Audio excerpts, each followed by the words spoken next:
tarder, on va voir Arnaud. On va voir comment ça se passe à bord de la Mikaline.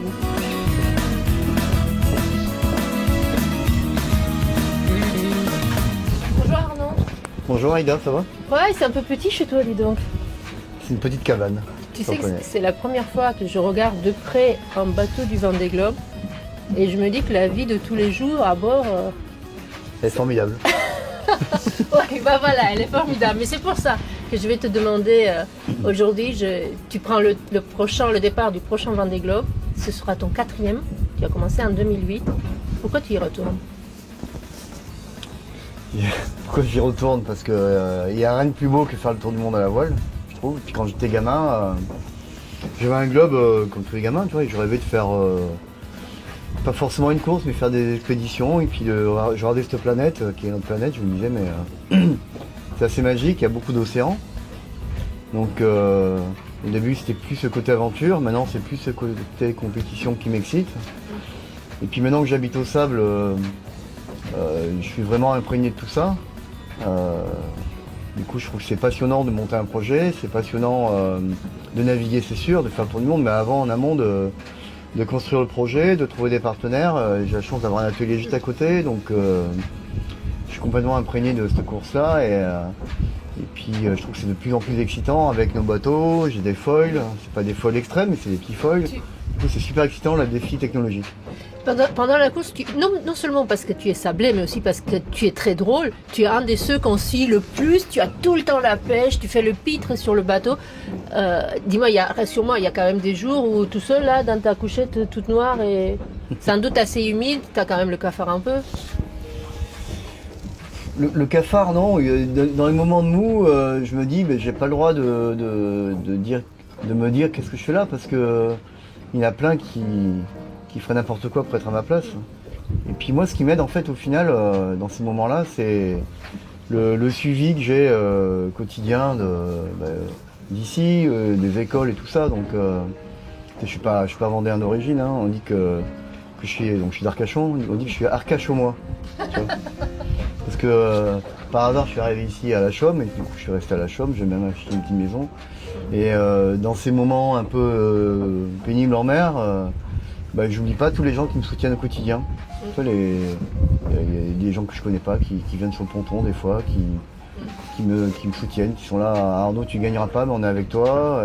Et c'est chouette, quoi. C'est vraiment tout ce suivi quotidien. Je prends ça comme une force supplémentaire pour m'aider dans des moments de mou. Et puis peut-être cette année, encore plus que d'habitude, tes sponsors, parce que j'ai l'impression que avoir le courage d'y aller avec ce Covid pas clair, puisque le Vendée Globe part tout de suite, avant qu'on sache comment sera l'automne et tout, c'est une audace de la part des entreprises, et c'est aussi le signe qu'ils t'aiment vraiment, qu'ils croient en toi. Ouais, alors moi, le partenariat que j'ai avec la Mikaline et Artisan Atipol, et puis j'ai un groupe de partenaires derrière, c'est des relations qui sont fortes, qui sont des relations humaines d'abord. C'est pas juste un marquage sur un bateau et puis on fait une image et puis voilà, c'est pas ça, c'est bien plus fort que ça. En interne avec la Mikaline comme avec les artisans Artipol, il y a des artisans qui viennent me voir régulièrement et tout, donc c'est fort. Et puis au moment de la crise sanitaire, où tout le monde doutait de beaucoup de choses, moi il y a un truc que je doutais pas, c'est de partir le 8 novembre pour le Vendée Globe. Et mes partenaires ont eu le même sentiment que moi, quoi. C'est dans ces moments un peu d'incertitude, s'il y a bien une chose dont on est sûr, c'est qu'il va falloir qu'après cette crise, donc sanitaire, économique, tout ce qu'on veut, qu'on ait besoin de rêver. Et il n'y a rien de plus beau que faire le tour du monde. Donc moi ça me fait rêver faire le tour du monde, faire le Vendée Globe. Et mes partenaires ils ont dit aussi, il faut que ce soit une chance pour nous de se projeter dans l'avenir proche, le 8 novembre. Que nos collaborateurs, que les gens qui sont d'entreprise, il faut qu'après cette crise, on aura besoin de rêver. Ça fait combien d'années que tu navigues? On compte depuis l'Optimiste, depuis que tu as mis pied à mer la première fois. Enfin, pied à mer, qu'est-ce qu'on met en mer? Pied, oui. Non, mais bien plus avant l'Optimiste en fait, parce que mes parents étaient plaisanciers du dimanche à Arcachon, et j'avais un petit bateau, et du coup, dès 2 ans, j'étais avec eux sur le bateau. Alors, ils naviguaient que le dimanche, pendant les vacances et autres, donc tout de suite je me suis senti bien sur le bateau, mais sur le bateau, c'est surtout sur la mer, quoi, sur l'eau. Moi j'adore dès que je peux, je vais faire du surf, j'en fais très mal, mais j'en fais des trucs comme ça, quoi. Moi, j'aime bien être de l'eau, quoi, dans l'eau, patauger. d'aller à Parakou, à Sauveterre, me baigner avec mon petit garçon, voilà, de patauger dans l'eau. Je trouve ça formidable. On a la chance sur un littoral vendéen comme Arcachon. Tu vois, Arcachon, c'est génial pour apprendre à naviguer. Et moi, ça m'a plu le contact avec l'eau tout de suite. C'est pour ça que je te demandais, parce que j'ai vu la semaine dernière sur ta page Facebook, que je conseille évidemment à nos téléspectateurs, parce que tu as des vidéos, des petits moments drôles, des moments à bord tout le temps. La semaine dernière, tu as fait une sortie de réglage du bateau. C'était une sortie à la journée. Tu vois des dauphins et tu te merveilles comme un gamin de le voir, comme si c'était la première fois. Je me dis, c'est quand même dingue. Ce type a fait son premier Vendée Globe en 2008. Il s'émerveille encore pour une sortie à mer à la journée. Bah ouais, parce qu'en plus, après cette crise, on est resté bloqué pendant tous un peu longtemps. Et du coup, je me suis dit, la première sortie en mer, il faut faire une petite vidéo et puis montrer. Moi, quand je vois un dauphin là, devant les sables ou au Cap Horn ou machin, je trouve ça extraordinaire quand même de voir des dauphins. Les dauphins, ils s'amusent avec le bateau et je vois ça comme un gamin. Et je trouve ça génial. Mon petit garçon de 3 ans et demi, quand je lui montre une vidéo avec un dauphin, il est comme un fou. Et c'est vrai que c'est une chance extraordinaire qu'on a de pouvoir aller sur l'eau, de pouvoir faire le tour du monde, de voir des dauphins, des tortues, des baleines, des albatros dans les mers du Sud. Donc c'est génial, on a quand même l'environnement maritime est quand même assez extraordinaire, même si effectivement on essaie de préserver parce que il y a de la pollution, mais moi j'essaie de voir plutôt le côté beau, quoi. Alors, est-ce que je peux te poser, juste, et on finit, on va te libérer parce qu'on te reverront pour le Vendée Globe pour connaître tes soucis côté sponsor, tes joies aussi, ta préparation, tes équipes, comment ta famille et ton petit enfant vivent la course, parce que pour le dernier, ce sera le premier Vendée Globe, il a juste 3 ans, ton fils.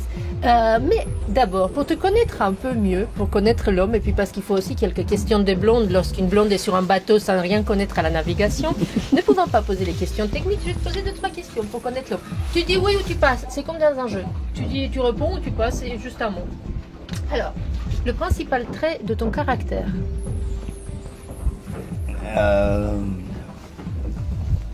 Je sais pas, je suis grincheux ou je suis... Ouais. Je sais pas où... Je blague tout le temps aussi. Ouais, surtout ouais, bon vivant, Ouais. je crois, et Oui, généreux bon et vivant, c'est gentil. pas mal. Ouais. Ouais, je reconnais. La qualité que tu préfères chez les hommes.